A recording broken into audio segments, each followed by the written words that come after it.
Welcome to Being Boss, a podcast for creatives, business owners, and entrepreneurs who want to take control of their work and live life on their own terms. I'm your host, Emily Thompson, and today I'm joined by my friend Tasha L. Harrison to chat about becoming a full-time author, from exploring the differences between being an author and building an author business to the mindsets and boundaries that help writers make writing their full-time job. You can find all the tools, books, and links we reference on the show notes at www.beingboss.club. And if you like this episode, be sure to subscribe to the show and share us with a friend. Need another podcast recommendation? How about one that's closing the gap and helping more women level up by sharing stories and strategies from powerful women in leadership? That's what you'll get when you listen to CEO School by Sanera Madani, brought to you by the HubSpot Podcast Network. One of my favorite recent episodes was with Yasmin Cheyenne, a self-healing educator, talking about setting boundaries and prioritizing what's most important to you, which you know is perfectly aligned with the conversations that we have here at Being Boss. Learn more and listen to CEO School wherever you get your podcasts.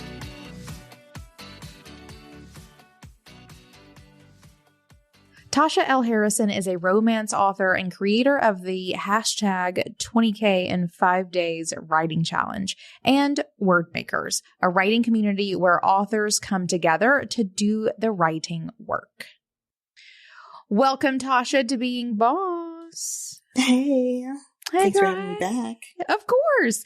It came up recently that you haven't done one that's just you. Oh, here. Really? Yeah. Did I say that? No, I did. No, the team did. The team and I were talking about it. We were like, oh, you know who we want to have back? And somebody was like, Tasha hasn't been on for her own episode yet. And I was like, are you kidding me? That's weird to think about. So remedying immediately. And I'm very excited to talk about what we're here to talk about today, because I've heard you talk about this in private conversations dozens of times. Extensively. And so I'd love to, officially have that conversation and share your brilliantness with anyone who might find it helpful. Okay. Let's do it. Okay.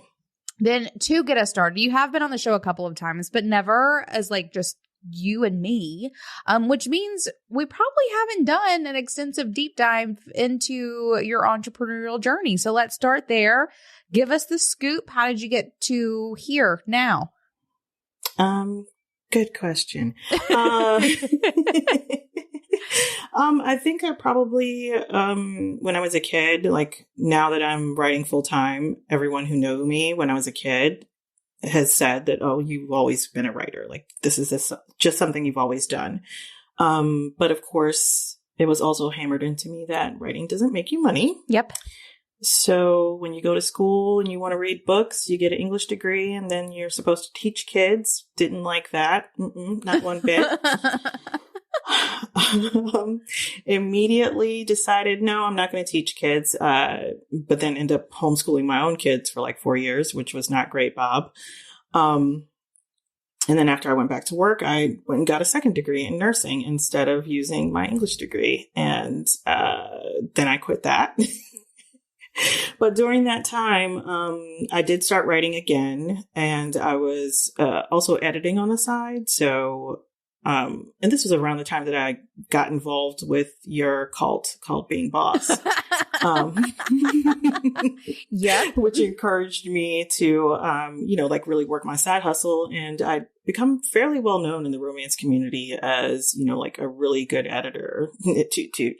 But I wasn't really writing much. I was writing probably one book a year, and I was taking a lot of time to, write through some difficult topics and stuff like that. And then, I just got tired of nursing. I hated it. And I quit that job, and my editing job caught me.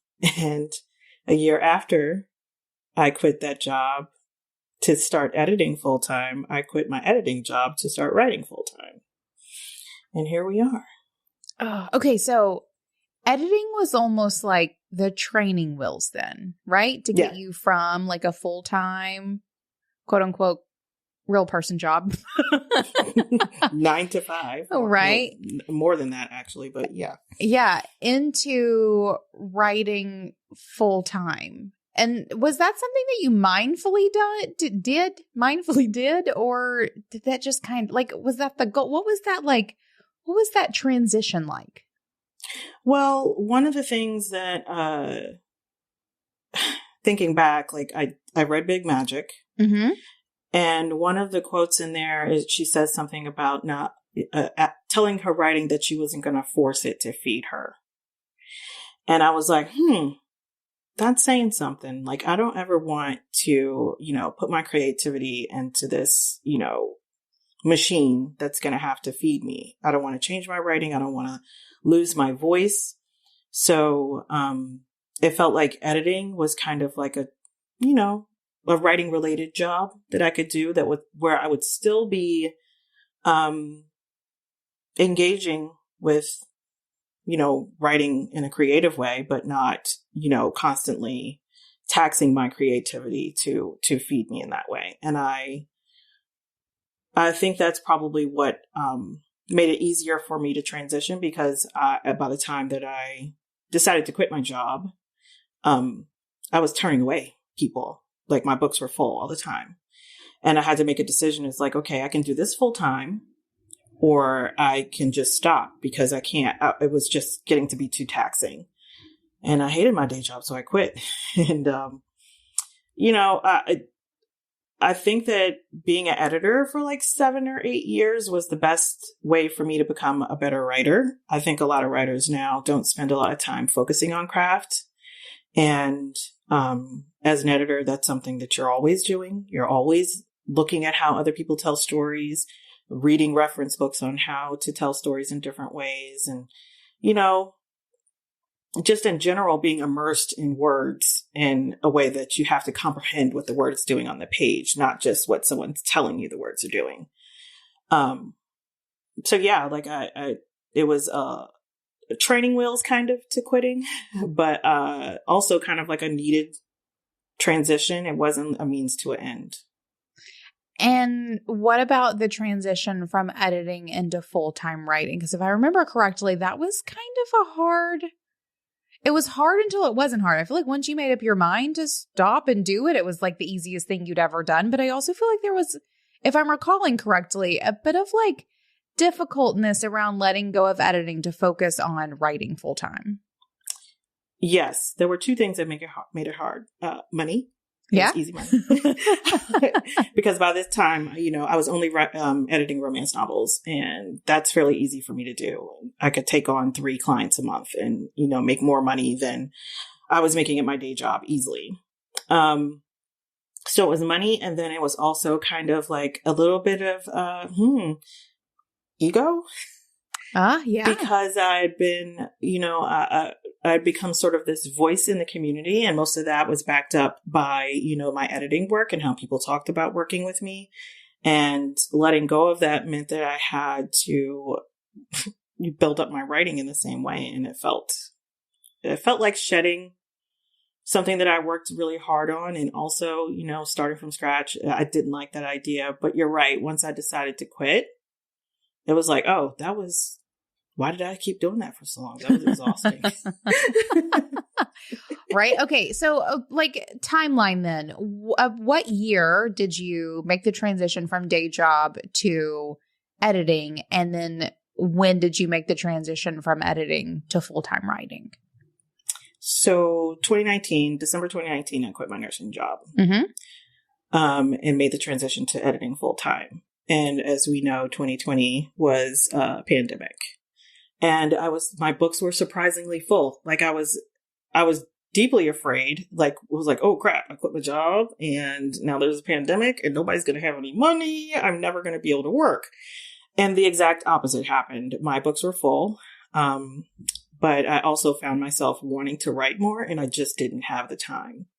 So I was probably like 6 or 8 months into 2020, and I was like, yeah, books are closed, bro. We're done. No more editing. And it was hard to get people to understand. It's like, oh, well, can you just do mine? Like, it was literally 40 people saying, can you just work on my book? I'm like, girl, you are not the only one here. So it was a lot of turning away easy money over and over and over again, which is not my, ministry in life because of how I grew up. You know, you grow up poor, you're just like, there's money coming to you, you better take it. You don't know when you're going to get any money again. And I really had to just get over that. Like, you know, I was building my writing group at the time, and I was like, you know, I just need to get in the right headspace, and this will support me in the same way that editing has. I just need to give it the same energy. And that was, that was the hardest part of it. The ego and the around telling people no, because everybody likes me. Of course they do. But no. I love that you bring up ego, because quite often when I'm talking to bosses, can be, you know, for every boss that struggles with so many fraudy feelings that they like cannot move forward, there's just as many bosses, I think, who struggle with ego who will not let themselves move forward. Mm-hmm. Right. And so even just addressing that is just as much of a block for progress as the fraudy feelings that, you know, are holding you back, is this idea that like you worked really hard to make this name for yourself doing this thing, and you are really great at it, and it provides for you financially, but also, you know, sort of creative fulfillmently and all the things. Like, to step away from something like that can be just as difficult, if not maybe more difficult, I think sometimes than overcoming fraudy feelings. So what was it for you that pushed you over the edge? Going back to that same you know, that quote from Liz Gilbert, it was like, I made a promise that I was always going to write, is what she said. It's like, no matter what, I was going to write. No matter what happened, I was always going to write, but I wasn't going to force it to feed me. And I was like, well, I'm in you know, like a really ideal circumstance to take a chance on my writing in a way that I haven't before. Like to be, just dive all the way into it instead of worrying about what sells, what is on the market right now. It just gave me a little bit more freedom to play around with things. And because, you know, like I banked so much money, I knew that I could just stop doing the editing and focus on my writing. I don't think that there was really, I think I always really just wanted to be writing full time more than editing full time, but it was hard to balance. So yeah, there was no real catalyst. It was just like, okay, I have to stop. This is the thing that I'm doing this for. Yeah. Basically. It's like, if I'm not writing, what is this? None of this other stuff makes sense. Right. It makes no sense to do any of this other stuff to support my writing if I'm not writing. Amen to that. You've brought up something. Okay, so just for context for everyone, a couple hours ago, I recorded another episode with Kathleen that actually comes out in 2 weeks after this one goes out. There's podcast production schedules for you. And one of the things that we talked about that we will talk about in that you'll hear about in her episode, is this idea of being in integrity with your relationship with your own creativity. Mm-hmm.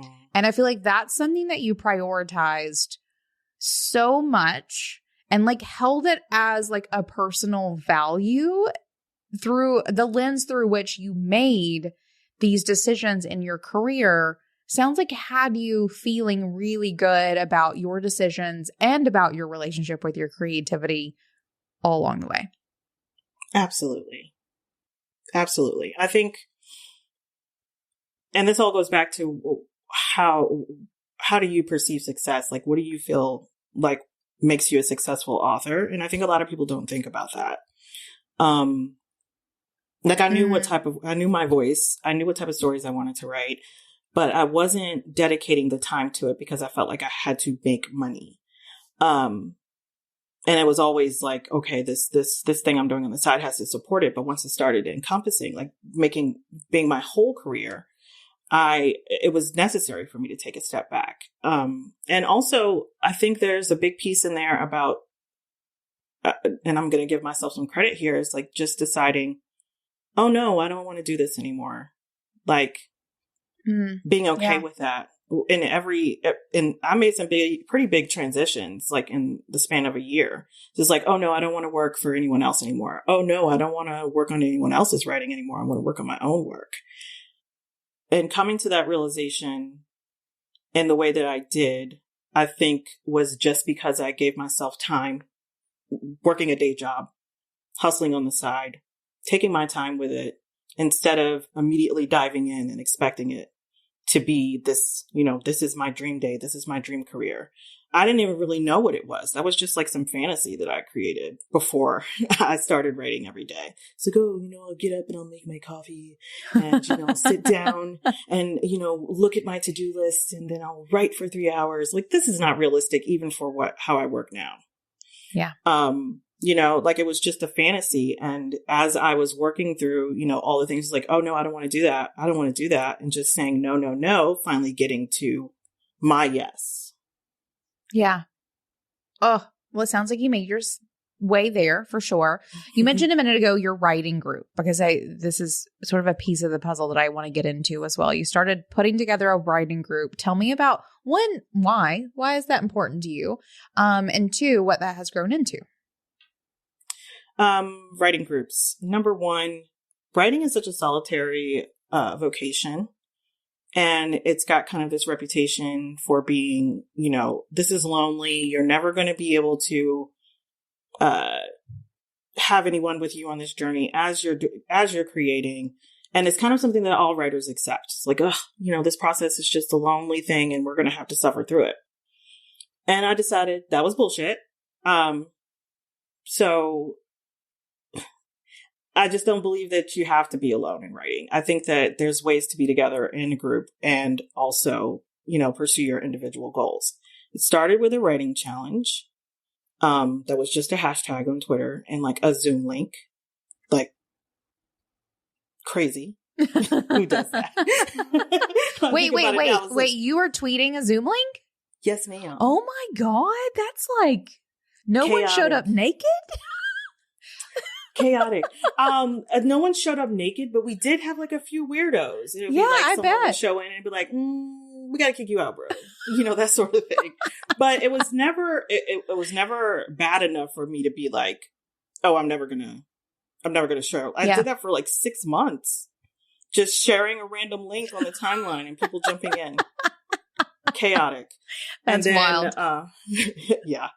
And then I moved to Facebook, which didn't last more than a month. And from there, we moved to Mighty Networks. And I credit them with, number one, getting me through the pandemic. It would have been very hard for me to write if I was writing alone then. And also being boss was great during that time, too. Like those Monday meetups, ooh, child. Mm-hmm. They were like therapy sessions during that first year. Everybody was crying. Don't nobody know what to do. Everybody was just barely holding it together. Just barely holding it together with Scotch tape and chewing gum. Right.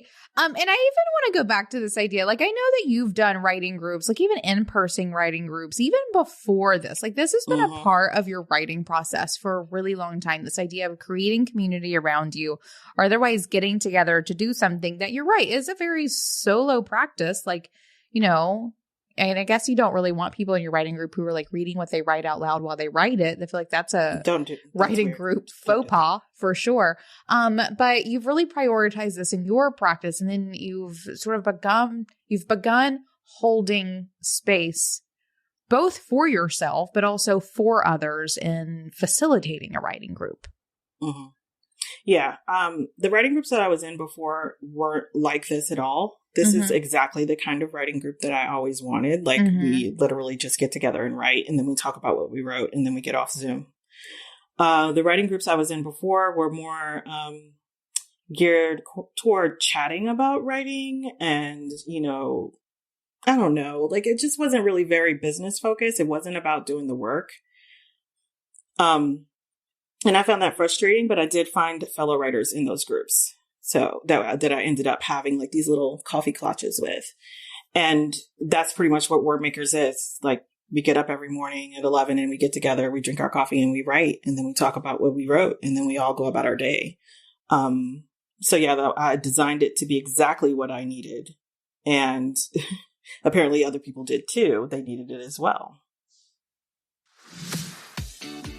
It's official. I'm not only going to Inbound 2022, I'm speaking at it. And I cannot wait to share what we've been cooking up on the future of content creation. Whether you're a founder, an entrepreneur, or working on your side hustle, join me this September at Inbound 2022 for an experience you won't forget. Inbound 2022 merges innovative presentations and breakout sessions with festival-level energy in a hybrid online and in-person event. Learn, create, and connect with leaders in marketing, sales, operations, and more this September 6th through 9th. With curated breakout content and new tracks, I can't wait to get inspired and learn from real leaders who are literally building the future of our world. Learn more and get your tickets now at inbound.com, and I'll see you there.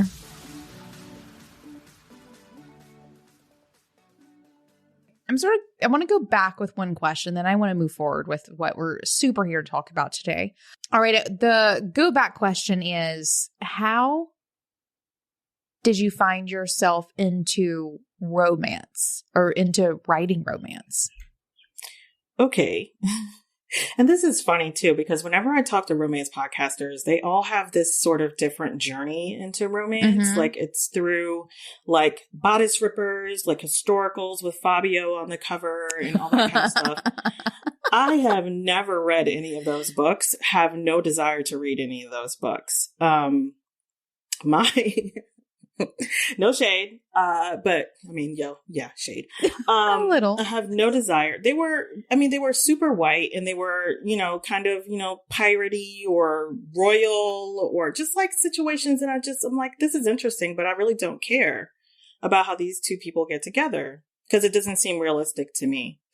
But what I did read a lot of was Black women's fiction, which is what my mom was reading. And those were romance heavy. And I never understood why they weren't considered romances, but I gobbled them up.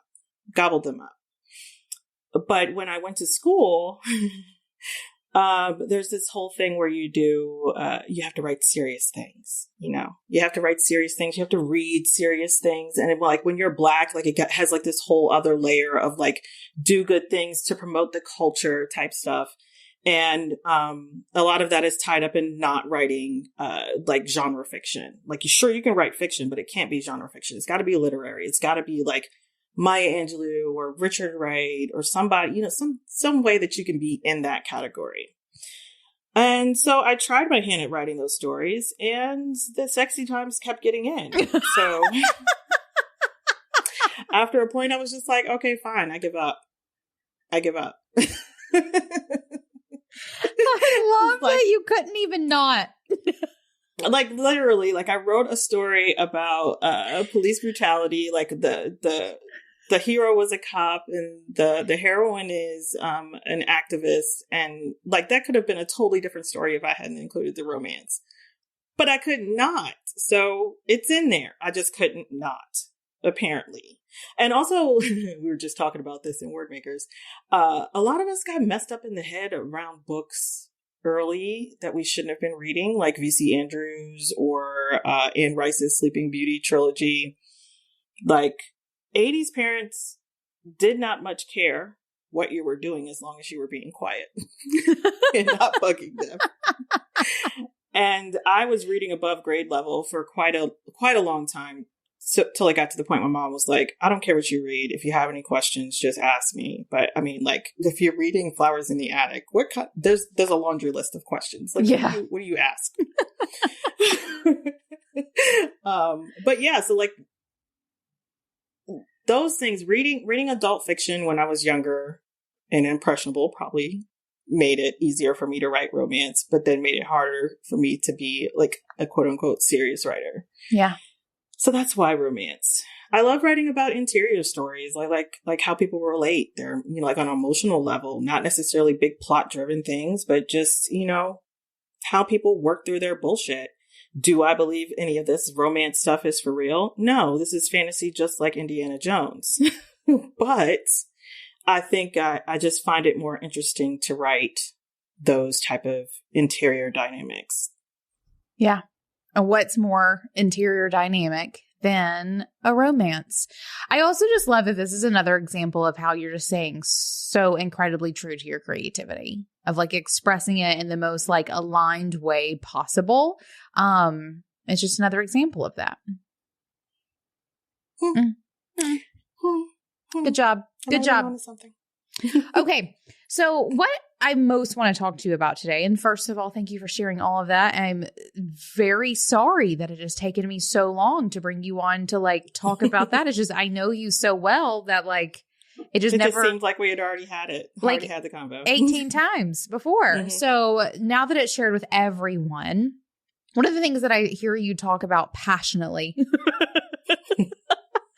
relatively often is this idea of building an author business, with air quotes around author business, and how you are in the community. You've literally built your own community of other authors. You are in it. You are teaching and holding space and working with, in some capacity, other authors. And I think it hurts you. It seems as if it hurts you when an author has a really hard time seeing the larger picture of turning their writing into a business or into like a larger functioning organization that feeds them. And I think even, drawing a parallel to what you were talking about earlier, this idea of not wanting to make your writing feed you, like that even sort of flavors this conversation a little bit. Let's just start, I guess, with how do you define an author business, and how is that different from just being an author? Okay. An author business, I think that there's a lot of misconceptions about what it is to be a full-time author. Mm-hmm. And a lot of that is... It's just coffee and play dates, right? It's just we just hang out and read books and go to libraries. Through the fields. Yeah, taking trips and book tours and all this other other bullshit. There's like this whole fanciful idea of how the process works. And it's shrouded in mystery. And I think that's by design for traditional publishing to continue to exploit authors. Yeah, because if y'all knew, y'all would not. Right. And because it was like, it's like once the scales have fallen away from your eyes, like you really can't trust that you will ever be able to build a business based on solely pursuing traditional publishing in the way that they have it designed. It just doesn't make any sense. And then even in that, like another layer to that, because they have lied to authors for so long, about how they can become, that one breakout star that has like $1 million deal. There's a lot of authors that think that they can just quit their day job and, keep pursuing, keep submitting work, and that's going to be able to sustain them. And what they don't realize is that most of these successful authors have side hustles. They've found other things to support their writing. And because no one is really being honest about where their money is coming from, they think that, I can do what this person does. I'm like, no, number one, you don't have the work ethic they do. Number two, they probably have something else going on that you don't know about that's feeding them and keeping a roof over their head. And that all of that is related to, number one, how they define success for themselves. And also, thinking of themselves not just as an author, but as a business. I think the creative process fosters this whole thing of making everything that you make precious, right? Mm-hmm. And like, I don't condone anyone giving their stories to traditional publishing. It's a racket. But if you do plan to do it, right? I think that you have to approach it like, this is me creating content for this specific publisher. They know who their customer is, who their client is. Don't go to them with your heart song and say, here's my heart song, please publish it. They're going to be like, oh, no, cut this out, move this, delete that, and then we can sell it. And then you become their product, not your own product. You haven't determine what type of author you are, what your voice is. And a lot of these people, like, first thing they do is submit. So they're getting shaped by this industry versus taking time to figure out who they are as an author. And that changes your voice. Anyone who it started off in self-publishing and then just switched completely to traditional publishing. Anyone who's been reading their books from the beginning and now read their traditionally published books, they always say, something's missing. It's not the same, blah, blah, blah, because they're not writing for themselves anymore. They're not writing for their reader. They're writing for Random House's reader, HarperCollins's reader. They're not writing for their reader. And I think what's most important in this process that a lot of people skip is just figuring out, okay, what type of author do I want to be? Do I want to be a best-selling author? Do I want to be a famous author? Which those aren't the same thing. Do I just want to make money and not be known by anybody, which is like mid-list, which only exists in self-publishing now. You can't even do that in trad. Like, you have to decide at the beginning, if you haven't sat down to say, okay, this is the type of author I want to be. This is what success looks like for me. You end up getting manipulated by the system, and then end up being a disgruntled writer. And you're one of those people who sit on Twitter and just complain and complain and complain and complain and complain and never figure out that, oh, I'm part of the problem because I don't know who I am. Yeah. And that the author business that's the foundation of it. Like, if you don't know who you are as a writer and what you want to write, then you don't know how to sell yourself. You don't know how to find your reader. You're relying on a publisher to do that. And that's not their job. They do not care. They do not care. So yeah, and I think that's like my main complaint. There's so many misconceptions about what traditional publishing is going to do for you and how it's going to work out. And no one is asking any of the real questions. And even when you volunteer information, they're just not soaking it in.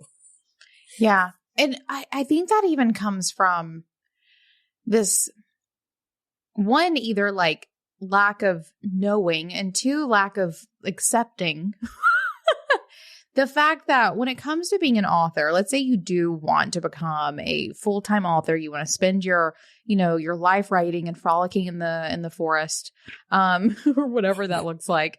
There is this idea that there is only one path for you, right? And that is to get a deal with a traditional publisher for your heart song, that they then turn into a 4-part series that should have been 2 or 3. And you're going to get movie rights. Deal. Yep. And right. And that's how you're going to do it. And that is like, I want to compare that to someone who wants to like get big on Instagram, right? Same. Of like, in the author business, that is the only way. In the like social media game, you recognize as like that as the best way, but you also see that there are a million other sort of avenues. And even if that is something you aspire to in the social media game, you have an understanding that that's like a 1 in a million sort of situation. But I feel like in the author world, that's just how it happens, or at least that's what they think. They really all think they're going to be the next big deal. Yeah. And, like you see these, like every year there's like this camp of debut authors for every genre, and they get on there and they're super excited because they've been waiting for 2 years for their book to publish. That's the other thing. They've been waiting for 2 years for their book to publish. They've probably gotten paid like $14,000 for all the words and all the time that they've dedicated. And it's like, finally, my book is in the world. And then nothing. Yeah. Crickets. Because they're waiting for the publisher to figure out who their reader is, because they haven't spent any time doing it. They just assume the publisher was going to do it. And they get very upset and disgruntled about that. And it's like, well, why is this person, I'm a better writer than them, and why is this person getting so much energy? I'm like, have you looked at this girl's social media? Like, have you seen all the work she's doing? Have you noticed that she writes like 4 or 5 books a year, not just one? This is not a one and done thing. If you're going to be doing it full time, it requires a whole lot more work than you think it does. And if you don't want to be forcing your creativity to pay you, then you need to figure out another side hustle or keep your day job. Yeah. And treat your day job like it's your beneficiary, like your patron. Like, my job is paying me to write. And that's just change your framework, because otherwise you're going to be poor. Like, seriously. Yeah. I mean, if you definitely go into authoring with the idea that one path is just the inevitability, if you can like master the, infinite, that's a word I just made up, feat of completing a book in the first place, then you're setting yourself up for sincere disappointment. And what you are talking about is this alternative of going into this life of authoring with this idea of you actually need to set up yourself and your creativity equals your writing into a whole sort of business organization. And that can be incredibly small, or it can be, I think, like make your own movies, do your own theme park. There are people who do that. And whenever I see them do, I'm like, wow, girl, that's amazing. Right? It's like, wow, you crazy. That is kind of crazy. Like a lot. But I know people who are doing it and, it works out for them. I still, the back of my mind, I was like, I would like to have an agent to do that stuff for me, but not for me to make my money. And that's probably why I like self-publishing so much. Like, the rights are mine. I can sell them as many times as I want to, reformat, republish, resubmit other places. It's old content at this point. Like, I'm still making money off of content that I wrote 11 years ago because I have reused that content in different places. It's not something you can do with traditional publishing. Hell, you can't even run a sale on your book in traditional publishing until they say. So that to me feels like a limitation, not like, a gift, which is what they like, like getting chosen, like, Simba. Yeah. I mean, it's funny as we're talking about this, and as someone who has traditionally published, like, I had that wool taken from over my eyes a long time ago. And like, it's something I see as like maybe the last great illusion of creativity, like in the world of creative entrepreneurship. And it's like, it's still a great effing illusion. Like, there are people who are still so under its spell and like so vastly that I think it's going to remain an illusion for a while, even though we're here telling you these things. But that the power really does lie within each individual author in terms of the ability to really craft the kind of career that is realistic, that is truly realistic for creating some sort of ongoing revenue generation from the work that you create. Yeah. And I think that as far as like the illusion remaining in place, I think all tiers of publishing play into this. There's right now, as of yesterday, today is May 24th. On May 23rd, someone released the results of an anonymous survey they did for editors and agents on what authors can do to make the process easier for them.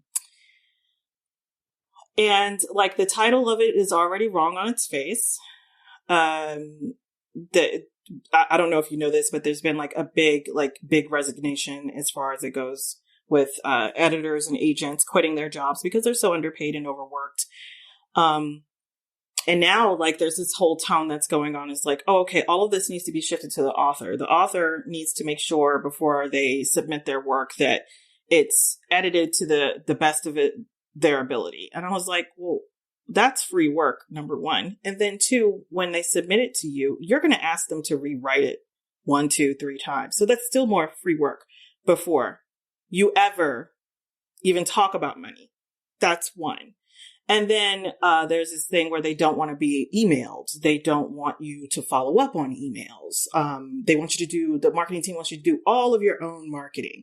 And I'm just like, at this point, it's like, well, why are you involved at this point? If I'm already paying someone, I have to go and find a freelance editor to teach me how to write, because that's a lot of what goes on in those, like when you submit a work.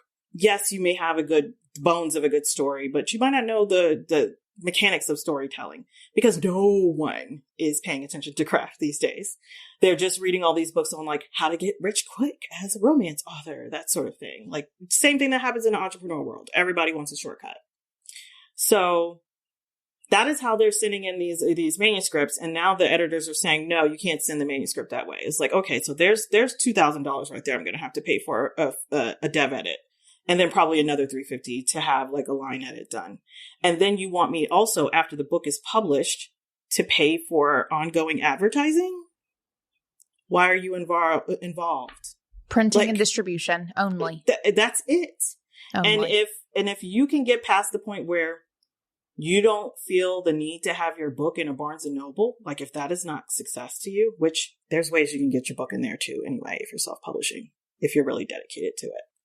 But if you get past the point where, number one, you're not looking for a Publisher's Weekly review for someone to give you a pat on the back for your book, and you're not trying to go into a Barnes and Noble so you can have that, ooh, look, this is my book moment, and you're focused on being a business person who writes, this is a totally different path. Lots of different decisions can be made. But if you go the traditional publishing way, that's literally their game. You're playing their game. When building a business you're passionate about, it's easy to feel like there aren't enough hours in the day. And if you're doing all of your own invoicing and accounting, that's probably a lot of time you're spending on work you might not love. Well, good news, my friends. FreshBooks is built for business owners like you. It's the all-in-one accounting software that saves entrepreneurs and freelancers up to 11 hours a week. That's 11 hours you can spend doing literally anything else, from serving your customers and honing your craft to hustling out a side project or planning your next vacation. From building, sending, and following up on invoices to managing expenses, FreshBooks automates and simplifies all the tough and annoying parts of running your own business. Try FreshBooks free for 30 days with no credit card required by going to freshbooks.com/beingboss to get started today. Okay, I want to talk about the sort of the difference between, or more nuanced differences between author business and just authors. So let's say someone is listening to this and they're making that transition of going like, okay, author business. I need to think about this a little bit bigger than just doing the thing and finding a publisher. Instead, thinking a little broader about what it looks like to create literally a business model around your authoring. Where does one begin? And maybe even let's talk mindsets. What is one of the big mindset shifts you have to make between being just an author to thinking more like an author business author? The biggest mindset shift is getting it out of your head that someone else is in control of your career. Mm-hmm. That you have to wait for approval for someone else. That you have to wait for someone else to tell you when to start. You can start now. If you're going to be a business, you can start now. That was the biggest mindset shift that I think I had, because there's so much built in, so much rejection and waiting on getting chosen built into, pursuing an author career, that once you decide, you know what, I'm not going to do that anymore. I'm going to write for myself. I'm going to be a self-published author, and I'm going to treat this like a business. That's the biggest transition you can make. Second thing, stop looking at people who are uber successful as self-published authors now. If I could, and I remember Kathleen saying this to me, she was like, once people start selling courses on how to do the thing that you're interested in, it's like, that's already dead technology. They cannot repeat those results even for themselves. They're selling you something they did 6 years ago to become successful. And there's no shade to these other authors who've made themselves an author business by selling their knowledge. But there needs to be more realistic expectations for what your outcome is going to be. You're not going to take an ads course and do everything they say in a Facebook ads course and get the same results. You're not going to follow someone's exact business plan. It's like, okay, I'm going to, write 6 books and I'm going to, quick launch them one after the other, blah, blah, blah. And I'm going to be hugely successful. Following someone else's model is not the way to success. You have to figure out how it's absolutely fine for you to try it. It's just like, there's some girl on YouTube is like, I wrote like Stephen King for 72 hours. This is my results, that sort of thing. Try it. Try everything. See what works, but don't keep pursuing this one avenue because this particular author is doing so well. Because a lot of them aren't completely honest about how they got there. There was a gold mine in self-publishing, especially in romance. In 2012, everybody was making money. Everybody was making money. Kindle had just came out. Kindle Unlimited came out in 2016, 2017. So those people who were already in the game then, they made a lot of money fast. And that's how they got to be big names. That's how you know who they are. Not because they employed this Facebook strategy that they're teaching to you now. So yeah, it's like, don't compare your beginning to someone's end, which is universal. And, what was the other one I said? Just do it? What was Just it? do it. Just do it. Just make a decision. Just make a decision. Choose yourself. Yes. Choose yourself. Yeah. Yes, you make it was, I do feel like publishing is one of the or authoring is one of the industry, maybe again, one of the last industries where you are literally waiting around for someone else's approval. Mm-hmm. And like in the creative world, like we're not okay with that anywhere except in authoring. We're often like, well, this is just how the game is played. So I'm just going to wait around. And not only that, just like this assumption that just because you got chose by a publisher that these stories are better. Yeah. And they're not. Yeah.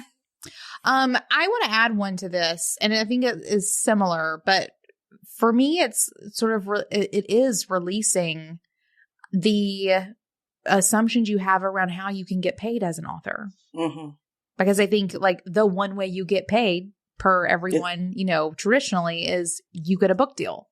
Mm-hmm. Whereas y'all, the internet has such cool tools that can get you paid to write. I mean, and whether you're starting a paid newsletter or a paid blog or you're monetizing or you're doing serialized work for somebody like Radish or iReader, or you're writing like romance game fiction, or there's so many ways that are out there now that for you to make money on your words that don't require you to wait for someone to read your book. Yeah, the tools out there are amazing to me. Like, as someone who started off in like the Paleolithic era of self-publishing, when there was no information and we were all just kind of like, how do you format in Microsoft Word? Oh my God. Can you please make someone make my book cover in MS Paint? It wasn't that bad. I wasn't making it in Paint. I wasn't making it in Photoshop. But, like, as someone who came from that time where there was like no books on it, no courses, none of that stuff. Seeing what's available to people now, like software wise, and how easy it is for me now just like to upload anything that I write when it took days, if not weeks before. There's really no reason to go traditionally unless you absolutely want to have your book in a bookstore. Distribution. That's the only thing I can think of, really. Yeah. Because the pay is not enough. No. And I'm even thinking like, sort of offshoot things like merch, or like you have your word makers community, or like there are so many ways even outside of that. But for some of those, if you were being traditionally published, you'd be shafted in the ability to do that. Because you couldn't do your own merch. You'd have to wait around. Non-competes. Not only that, like I still am gobsmacked by the fact that you could sign a deal and the publisher can tell you, not only can you not submit to another publisher during this time, you also cannot self-publish anything of your own during this time. Mm-hmm. So like for a year and a half, you can't even write anything. This is your skill. And they're telling you, no, this $14,000 is buying your time for 2 years. Absolutely not. Yeah.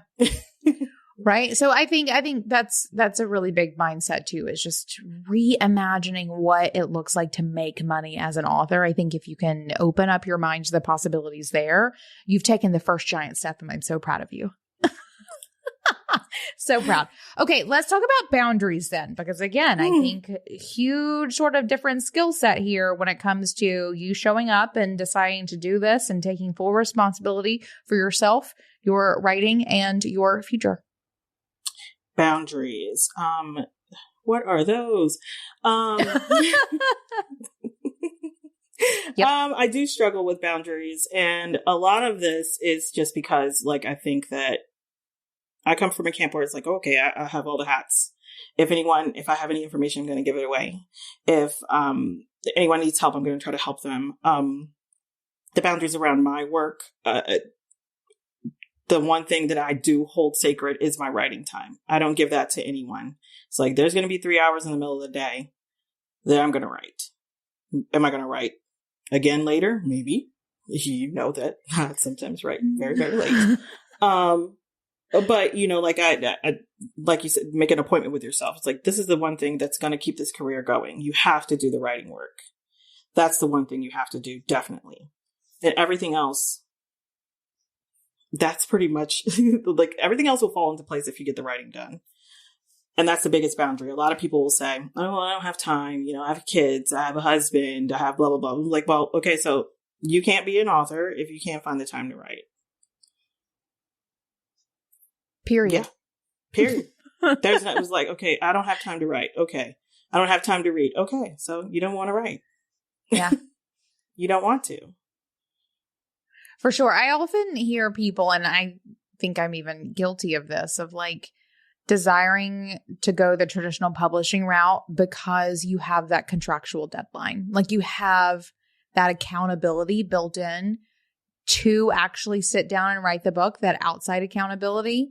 But I love that what you're saying sort of fixes that. Like if you have this sacred time daily or every other day or whatever it looks like for you, where you're just sitting down and writing, you're going to make progress on your own accord. Congratulations. It's mostly about building the habit. Yeah. You have to build a habit, and you have to set that time, that boundary around that writing time, whatever time of day it is for you, and hold it sacred. Like you said, as long as you're showing up, then you're gonna make the deadline.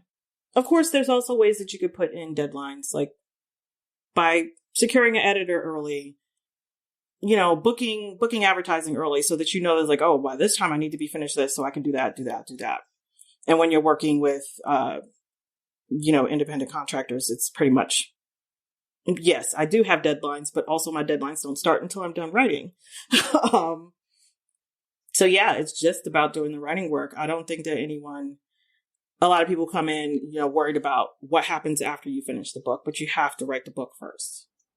Yeah. I do feel like there probably is a lot of, I don't know what to do next, but like, how about you just do what you got to do right now? And then we'll think about next later.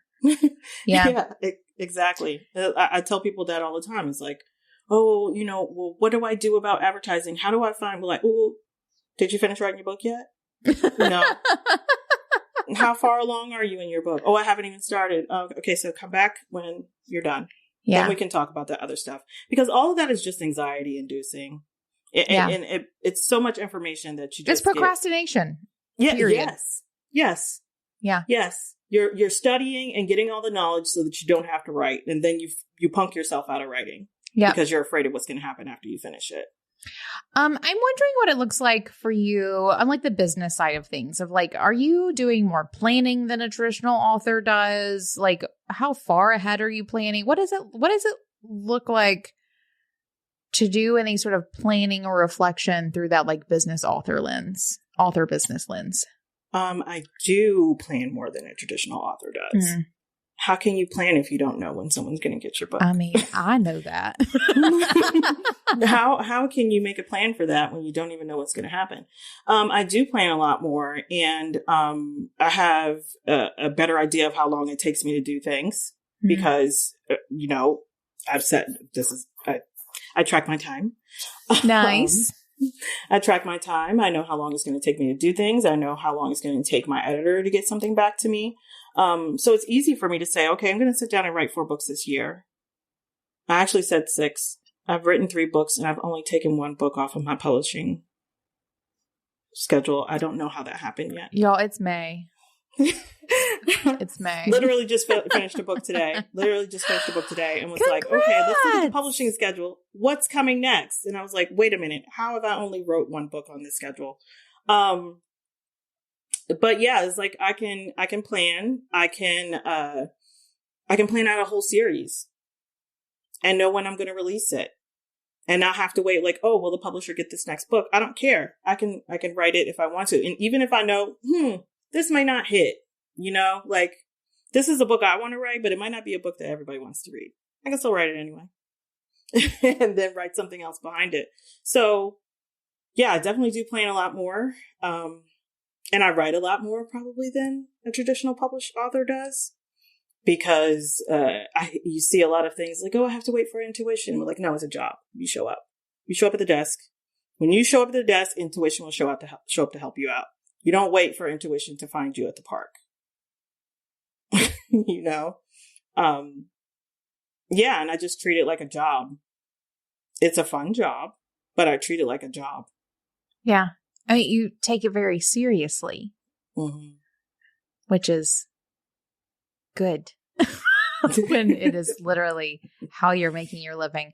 No, I think all of that is incredibly valuable information, because I don't think that most people who desire to make a living off of being an author, again, think about the craft in that way. And there definitely is a lot of preciousness that is involved often with the process, especially when, I mean, like, how fairy tale is it that, like, we're going to be very precious about our process, then wait for, you know, Prince Charming traditional publishing house, like, comes and kisses our little frog or whatever. Like, you know, like it is a You're mixing fairy tales. I am all over the place. It is a very sort of precious ideal for how it is that, you know, your work gets out into the world, and it's not necessary literally at all. And then you assume that everyone's going to love your work once it gets out there. Of course, it was a frog that turned into a princess. My God. Like, how could you not love it? Yeah, it was chosen. Duh, by traditional publishers. That means it's good. Yeah, the romanticizing of it, that's the one thing that I wish people would let go of. This idea that you're going to have this ideal career just by writing one book. Yeah. Like, or waiting for that one book. It's like, oh, I wrote the book. When is it going to hit? No, baby. Next job. The best way to sell your first book is to write another book, and then write another book, and then write another book. And there's no other way to explain it to people. It's like, by the time you have 10 books, then you can be like, oh, okay, I can rest a little bit. And that's where I am now. It's like, oh, I can rest a little bit. I've got a deep enough backlist where, you know, I can just sell the books that I have. But until you get to that point, you're not making money. You have an expensive hobby, you know? It's like you're either paying in time or money. Yeah. And it's expensive if you're not going to take it seriously. Yeah. What a fantastic sort of peek behind the scenes as to what authoring really does look like, in terms of, like, if you want to become a full-time author, unless you are the J.K. Rowlings or Stephen Kings of the world, like, this is pretty much going to be your reality. You can't even lump J.K. Rowling and Stephen King together. Okay, Stephen King writes me. A lot. Oh, he writes a lot. This man right. has over 100 and something titles. He writes a lot. Is it all good? No, but he writes at least 3 or 4 books a year. J.K. Rowling, right? 10 books in her whole career. I mean, yeah. Yeah.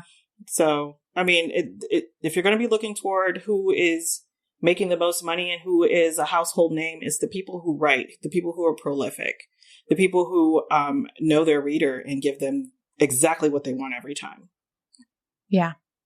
Okay, then maybe let's start wrapping this up. I'd love for you to share, if something comes to mind quickly, a piece of advice that you'd give for anyone who's interested in turning their writing into a full-time author gig. Self-publish something. You don't have to make a decision to be a self-published author. Just self-publish one thing. So you can see how the process works. You can see how advertising works. You can see how marketing and promotion works. Or even like how to work directly with an editor, like to build relationships that way. You'll meet other authors. Self-publish something. So then if you do decide to submit to traditional publishing, you know what to ask for. Amen. That's a good piece. I was not expecting that, but that's a nice one. High five, Tasha.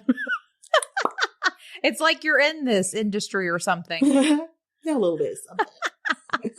Love it. Okay. Then where can people find more about you and what you do, and especially maybe join that writing group if they're interested? Everything you need to know about me, you can find at TashaLHarrison.com, as well as a link to Word Makers, which is my writing community where we show up for 90 minutes a day and do the writing work and then probably do all manner of foolishness after that.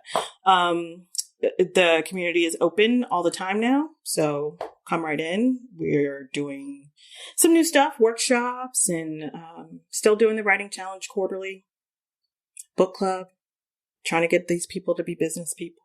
Yeah, right. That kind of stuff. Just send them this episode. Tell them that crazy rock lady also talks business. Yes. Also, everyone is a crazy rock person in the group and a tarot person in the group. So if you're looking for some woo writers, there's some of those in there too. Yes, I have come to know several people in your group from our crystal parties, and they are quite the hoot for sure. Perfect. Then last question for you, Tasha, is what makes you feel most boss? The nap I'm going to take after this. Amen. Because a nap is part of my day. Screw frolicking in a forest, y'all. I mean, if I can sleep in the forest, that would be great. I'd like to nap. No, I think that's wonderful. You have defined what your dreamy author day looks like, and you just show up for it and do it. You earned that right every bit. I did. Perfect. Tasha, this has been a treat. Thank you so much for coming and chatting with me. I'll see you soon. Marco Polo back. Yeah. Later.